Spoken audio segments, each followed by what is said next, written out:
I drove out to my family's farm in Oklahoma, craving silence. You know, that deep, peaceful quiet you only get in the countryside.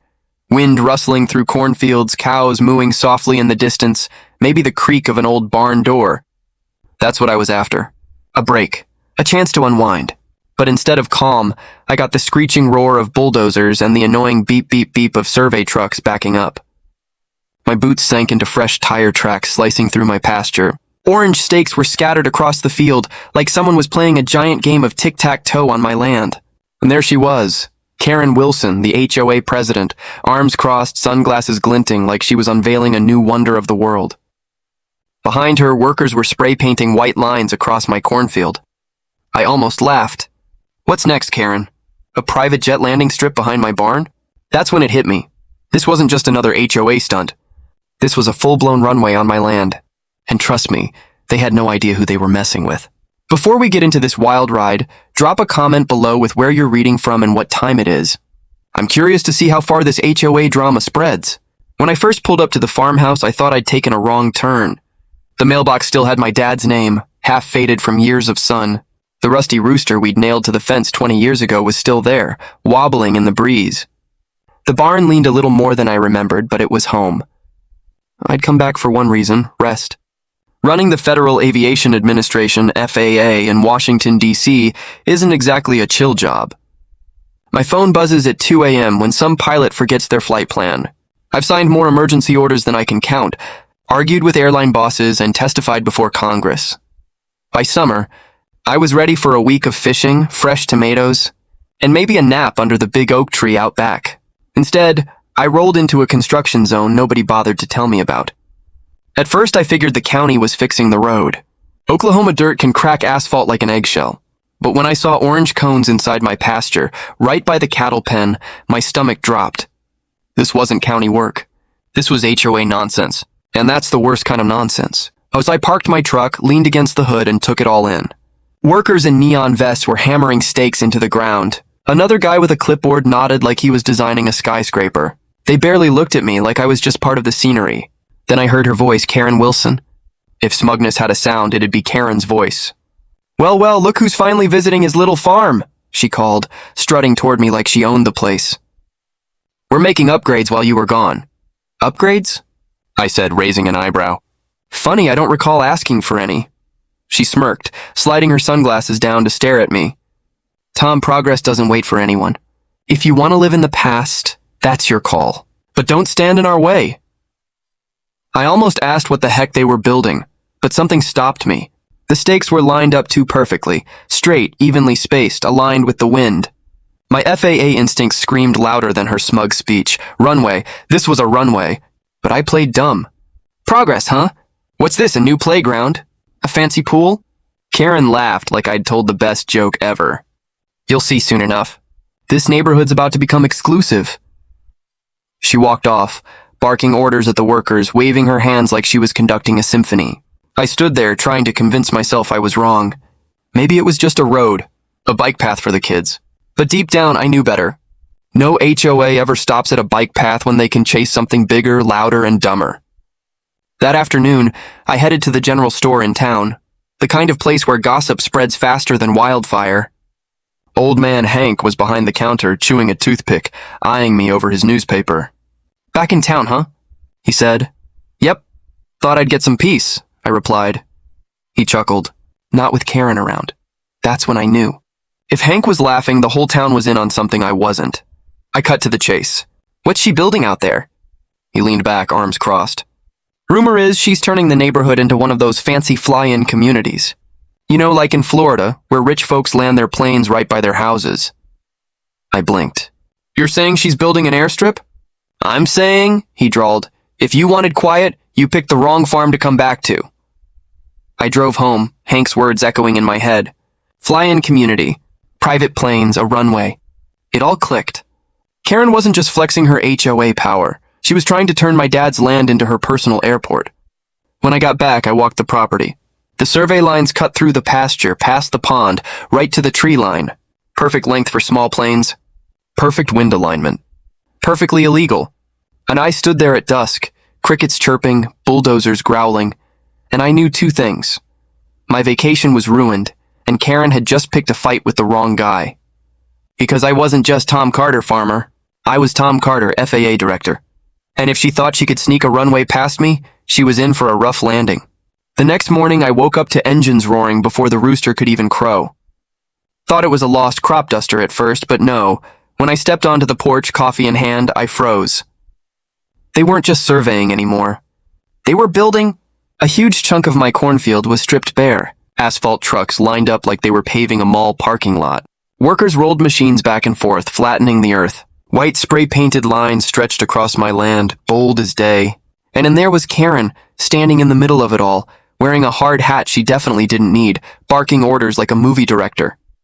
Her sunglasses glinted in the sunrise, and her smile, pure HOA villain energy. "Morning, Tom," she shouted over the noise. "Beautiful, isn't it? Progress in action." I raised my mug. "You call this progress?" "My cows call it a heart attack." She ignored me, turning to her workers. "Faster! We're on schedule! Schedule!" That word hit me like a brick. This wasn't a whim anymore. Karen had a plan. I walked toward her, boots crunching on the gravel they'd already laid. "Morning, Karen? You building me a new driveway?" She didn't flinch. "Tom, you should be thanking us. This is going to skyrocket your property value. Imagine the prestige. Neighbors landing planes right across the street." "Planes?" I said, playing dumb. "You mean you're building a runway?" "Not just a runway," she corrected, smiling like a politician. "A private airstrip. For our community. This is the future. Like those luxury neighborhoods in Florida. You'll love it." I sipped my coffee, letting her words sink in. An airstrip on my land. Without permission. "You do realize this is my property, right?" I said, slow and steady, trying not to lose it. She waved her hand like I was a pesky fly. "Technicalities." The board voted. Majority rules. I laughed so hard I nearly choked. "A vote on my land? What's next? You gonna vote to repaint my house?" Karen didn't laugh. She just tilted her head, smug as ever. "Progress doesn't wait, Tom. You'll catch up." I looked past her at the crew pouring asphalt, steam rising in the morning air. The smell of tar mixed with cut corn. My dad spent 40 years growing crops here, and now Karen was trying to grow an airport. And I turned back to her. "Karen, let me be clear. You can't just build a runway wherever you want. There are rules. Federal laws." Her smile widened. "Then sue us. By the time your lawyers figure it out, this airstrip will be done, operational, and loved by everyone. If you don't like it, maybe it's time to sell." There it was. The threat. Sell or get steamrolled. Classic HOA move. I wanted to lose it, but I didn't. Because Karen didn't know one key detail. She was messing with the guy who could shut her dream down with a single signature. But I held back. Revealing my hand too soon would ruin the fun, so I smiled. "You know, Karen, maybe this will be interesting." I turned and walked back to the house, leaving her squinting, maybe a little suspicious of how calm I was. The next HOA meeting was in the community clubhouse, a beige box that smelled like burnt coffee and bad decisions. And I walked in, and every head turned like I was a bandit in a western. Some nodded, others whispered. Karen, though, she beamed like this was her big moment. "Tom Carter, glad you could join us," she announced, clapping her hands. "We're discussing our community's bright future." I sat in the back, arms crossed, trying not to roll my eyes. "Funny, I thought the future of my farm might involve me." The room chuckled nervously. Karen raised a hand for silence. "Tom, no one's excluding you," she said, her voice dripping with fake sweetness. "We're moving forward with what the majority wants. Progress takes vision." I leaned forward. "Vision's one thing. Bulldozing my land without permission is another." That got some squirms. Karen didn't blink. She slid a stack of papers onto the podium like a poker player. The community voted 73% for the airstrip. Numbers don't lie. "Numbers don't own my land," I shot back. A guy in the front row, reeking of cologne, snorted. "Don't like it? Sell and move. Someone else will appreciate the vision." Vision. That word again. I pictured Karen dreaming of planes landing in her HOA kingdom, bylaws flying like flags. But it'd be funny if it wasn't my cornfield. I stood, pulled the deed from my jacket, and held it up. "This isn't just paper. It's proof my dad owned this land before your HOA even existed. You don't get to vote your way onto my property." Silence. For a second, I thought I'd won them over. Then Karen smiled, that wallet-checking, sanity-stealing smile. Tom, we love your nostalgia. But the world doesn't stop for memories. This airstrip will boost property values, bring opportunities, and add prestige. You should thank us. I laughed, sharp and bitter. Prestige? You're paving a cornfield. This isn't prestige, it's insanity. Half the room chuckled. A few clapped. Karen slammed her hand on the podium. Enough, she snapped. This project is happening. If you stand in the way, we'll fine you for every delay, every violation. I stepped closer, voice low but clear. Karen, you might bully neighbors into repainting mailboxes, but when it comes to runways, you're not in charge. Not even close. Her eyes narrowed. A flicker of doubt crossed her face. Is that a threat? She asked. No, I said, smiling coldly. That's a fact. The room buzzed. People whispered, leaning toward each other. Karen banged her gavel. Meeting adjourned. She barked. Chairs scraped as folks shuffled out, some avoiding me, others giving tiny nods like they were tired of Karen's reign, but too scared to speak up. I stayed put, staring at her. She finally looked up, face tight. You're making a mistake, Tom. This runway's happening. You can't stop us. I tucked the deed back in my jacket. We'll see. I walked out, leaving her fuming. Outside, the air smelled of heat and asphalt from my farm. I slid into my truck, exhaled, and grinned. They thought they had me cornered. They didn't know I was the FAA director, and Karen had just declared war on the wrong guy. If you thought Karen would back off after that meeting, you'd be wrong. My defiance only lit a fire under her. Within days, the HOA turned my farm into a war zone. First came a violation notice slipped under my door, claiming I was obstructing progress by parking my tractor in my own field. So I crumpled it and tossed it in the trash. Obstruction? Lady, this is called farming. By morning, the bulldozers were back, roaring at 6 a.m. Dust clouded the air, coating my porch, my cattle troughs, my coffee. And my cows bolted to the far end of the pasture, spooked. My dog barked himself hoarse. And I stood on the porch, watching the chaos. That's when Karen strutted up, heels clicking on gravel. Morning, Tom, she yelled. Beautiful, isn't it? Progress in motion. You call this progress? My cows call it torture. She ignored me, clapping at her workers. Faster, we're on schedule. Later that day, another letter arrived. $500 fine for non-compliance with development guidelines. On my land. I laughed so hard I nearly ripped it up. But it didn't stop. Karen drove by every afternoon in her shiny SUV, smirking out the window. Still resisting, Tom. She'd call like it was a game show. And one evening, I found a sign hammered into my property. Future HOA airstrip private use, opening soon. I yanked it out and tossed it in my truck. But it burned in my mind. Karen wasn't just building, she was advertising. That night, I sat at Dad's old kitchen table, papers everywhere, deeds, photos, videos of the construction, HOA letters. The farmhouse smelled of coffee and frustration. I could almost hear Dad saying, "Don't let them push you, son. Carterland stays Carterland." But I wasn't just a Carter. I was FAA director, and Karen was writing me a playbook on how to crush her project. Still, I didn't reveal my trump card. Letting her dig her own grave while laughing at me? Too satisfying. The harassment kept coming. One morning, I found orange cones blocking my driveway, HOA safety measures. I plowed through them with my truck, leaving crushed plastic in my wake. Neighbors started talking. Some were mad. Dust coated their cars, noise shook their houses. Others were charmed by Karen's dream, picturing private jets and fancy cocktails. But one thing was clear, I was the bad guy in Karen's story. She even said it to my face one day. "You're standing in the way of history, Tom," she snapped, clutching her clipboard like a weapon. I leaned in, grinning. Or maybe they'll remember you as the lady who tried to build an airstrip on the wrong man's land. She flinched, then recovered. "You'll regret this," I chuckled. "Karen, I'm having the time of my life." That night, as bulldozers roared and dust crept through my windows, I stood outside, staring at the half-built airstrip. To anyone else, it looked like progress. To me, it was a trap, and Karen was sprinting right into it. I whispered into the Oklahoma night, "Keep digging, Karen. You're almost there." By the end of the week, I was running on coffee and spite. Sleep was a distant memory. Between the noise, the letters, and Karen's daily smirks, I was close to snapping. But I didn't, because I had something Karen didn't: power. See, everyone thought I was just a farmer's son with dirt on his boots. And I liked it that way. Being underestimated is a superpower. But every time Karen waved her clipboard or slapped me with a fine, I had to bite my tongue to keep from laughing. I wasn't just Tom Carter, farmer. I was Tom Carter, FAA director, the guy who approves every runway in America.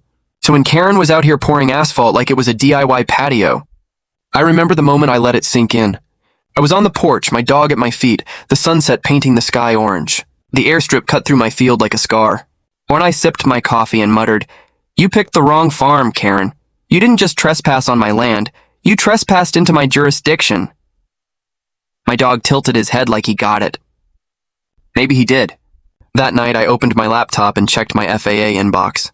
Among the usual chaos was an email, a formal request for a private runway in Oklahoma. I laughed so hard I nearly spilled my coffee. Karen had actually tried to file paperwork, but it landed on my desk. Her application was a joke. No environmental study, no safety checks, nothing. Just a flimsy proposal about neighborhood prestige. I hit the deny button with more joy than I'd felt in years, but I kept quiet, watching Karen strut around while I held her fate in my hands. Better than a nap under the oak tree. The next day, she cornered me by the barn. "You're making this harder than it needs to be," she said, lips tight. "Cooperate and I might name a hangar after you." Tom Carter Terminal? I grinned. "Sounds like a place where dreams crash." She frowned. "This airstrip is happening, Tom." I leaned close. "Nothing takes off in this country without my say-so." She blinked, confused, then laughed. "You think you can stop progress with paperwork?" "No," I said. "With the law." Her smile faltered. I walked away before she could respond. That evening, I started building my case. Photos of the construction, videos of the dust, neighbor statements about the noise. My folder labeled HOA Airstrip Illegal was growing thick. Then I called a buddy in DC who owed me a favor. "I've got an HOA building an unapproved airstrip on my land," I said. "They're a week from finishing. I need a cease and desist ready." He laughed. "You're kidding. I wish. Get it ready." I closed the laptop and exhaled. Now it wasn't just me versus Karen. It was Karen versus the federal government. And guess who wins that fight? The morning of Karen's big grand opening was hot and sticky, Oklahoma heat that could melt your patience. I stood on the porch, coffee in hand, watching SUVs roll toward the airstrip. Banners waved between poles, "Welcome to the future." Irony at its finest. I dressed simple, jeans, boots, a faded cap. I wanted to look like the farmer Karen thought I was. My FAA badge was tucked in my pocket, heavy like a loaded gun. The site looked like a county fair. Folding chairs, a red ribbon across the asphalt, a table of sweating champagne flutes. Neighbors milled around, some excited, others whispering. Investors in suits fanned themselves with Karen's glossy brochures, promising exclusive air access and sky-high property values. And there was Karen in a white blazer, microphone in hand, sunglasses reflecting the crowd like a shield. She tapped the mic and let her voice boom. "Ladies and gentlemen, today we make history. We're not just a neighborhood anymore, we're pioneers." The crowd clapped. Karen went on, her voice swelling. "This runway will put us on the map.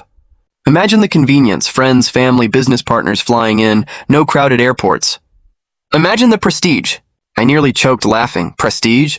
She'd bulldozed my cornfield for this. She raised her champagne. "To progress, to vision, to our future."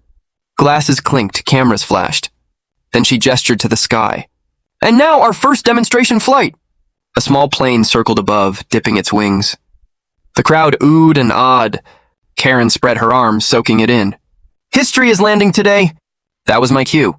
I stepped forward, boots crunching on gravel. Whispers spread as I reached the ribbon. All eyes on me. "Karen," I called, voice steady. "Hold off on the champagne." She blinked, thrown off. "Tom, this isn't the time." "Perfect time," I said, pulling out my FAA badge and holding it high. "My name's Tom Carter, Director of the Federal Aviation Administration. And as of now, this runway is shut down." Silence, then chaos. Investors muttered, flipping through brochures. Neighbors gasped, whispering, "He's FAA?" Karen's face went pale. You can't do this," she stammered, mic squealing. I smiled. "Karen, I'm the only one who can." The plane above lined up to land. I signaled the deputies I'd briefed earlier. They waved the pilot off, radios crackling. The plane banked hard, roaring away. The crowd gasped, shielding their eyes. That aborted landing? Music to my ears. Karen dropped her mic, scrambling. This is a misunderstanding. We have approvals. I stepped closer. You tried to file paperwork. I denied it.